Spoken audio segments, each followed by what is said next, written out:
Good morning, Hornet Nation. Welcome to the Daily Buzz. I'm Joe Hutzler. Today is Wednesday, April 3rd, 2019, and a ton to get to on this Wednesday, so let's get started. We begin with men's lacrosse back here at home after 2 wins in the ODAC last week. They look for another one against a new ODAC foe, the Ferrum College Panthers. I was challenged to put all the goals inside of 1 minute, 22 goals inside of a minute. Here we go. Didn't quite get a minute, but it's still pretty close. So Colin Dean, Evelyn Bardo, hard to see it, but I promise it counted. Here's one for Kyle Lewis in front as well. We just read down the list. Man up goal, Logan Adams. This one took a while to determine, but in the end it was a goal. Nick Willards with another. Now in the second, it's Kevin Rogers. Andrew Thomas with a beauty in front wide open. Evelyn Bardo goes airborne for this one, his second of the day. Andrew Thomas for his second of the day is a nice one-timer. Bo Delaney off a face-off and score. That made it 10-1. Colin Dean, his second in diving fashion. Brooks Poley with one of his 2 right here to make it 12-1. He would score the next one right there off the assist by Ty Mitchell. Riley Schmidt off of the ground ball pickup, scoring one of his 2. And Brett Rogers getting in on the goal action before the end of the half. It was 15-2 Lynchburg to start the second half. Craig Kester, another face-off guy with a goal. Here's a shot from Andrew Carpenter. He would have 2 goals on the evening. Riley Schmidt with his second. Here's another one. AJ Neves, 5-hole. Andrew Carpenter bouncing one in for his second. And Chris Jennings with the most emphatic goal of the night, the icing on the cake. 22-4, the final score. CJ Santora back on Schellenberger Field. Speaking of coaches, the first time we've had a coaches versus student athletes kickball game to celebrate D3 week. Coaches were ready, the athletes were ready, and Coach Waters, athletic director, he was ready.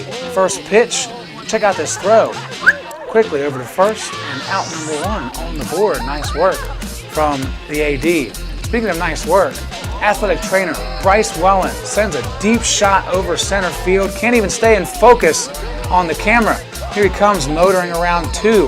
Now 3. Go home, Bryce, go home. And he brings in the inside the park home run. Coaches are pumped. Logan Adams in the pitching circle now, and check out this, right on the line. That's what you call fair. So Coach Ververko brings in Ed Smith. The coaches were out early, but the student athletes stayed around. They don't get nervous. They're student athletes. They're used to being in adverse situations.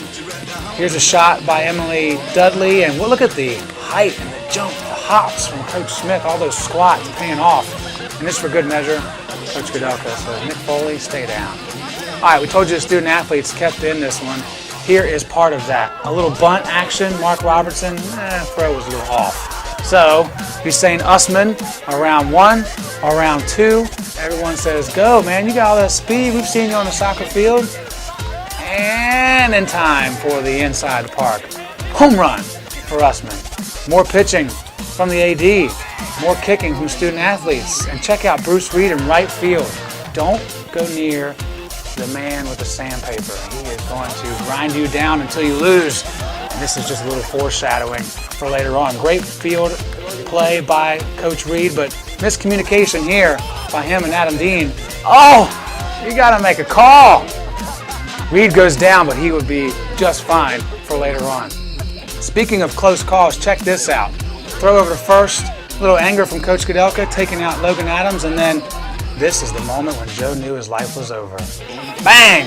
Get hit by Coach Kudelka on the throw. Goodness gracious, nobody's safe. The intensity picking up, more close calls. The throw in from home just over the bun of Hannah Krause's head.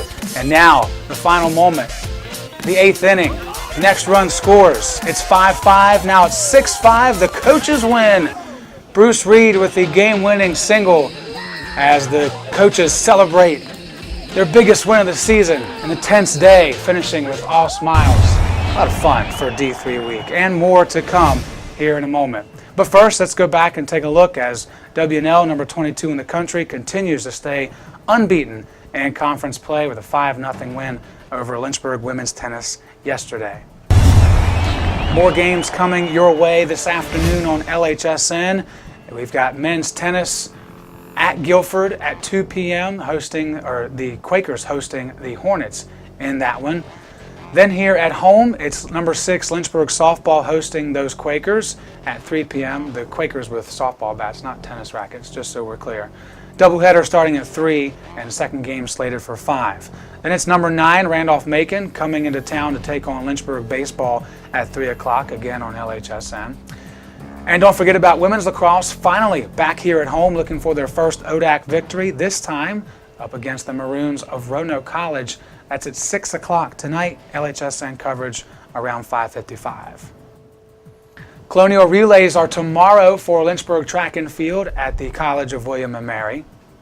We've got campus events coming your way. We mentioned more from D3 a week. Today is the Water Mission Walk from 11 a.m. to 4 p.m. Everyone and anyone is invited to participate to help raise money for the Water Mission Project.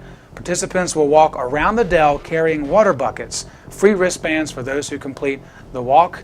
And again, this will be at the Dell anytime between 11 a.m.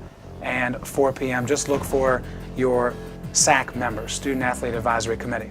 Also, 2 other campus events, building a healthy relationship with food. That sounds like a deal I'm in for. That's today from 12 o'clock to 1 o'clock in the Burton VIP room. And one more thing, Colors of Community Health Fair is tonight from 6 to 7:30, kicking off National Minority Health Month with the Colors of Community Health Fair.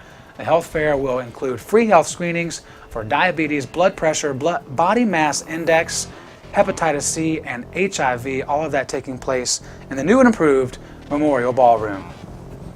That's all the time we have for today, folks. We hope you've enjoyed your start to your Wednesday, and come back here tomorrow morning at 7 a.m. for highlights of all the action today. Until then, I'm Joe Hutzler reminding you it's a great day to be a Hornets, and we are one nation.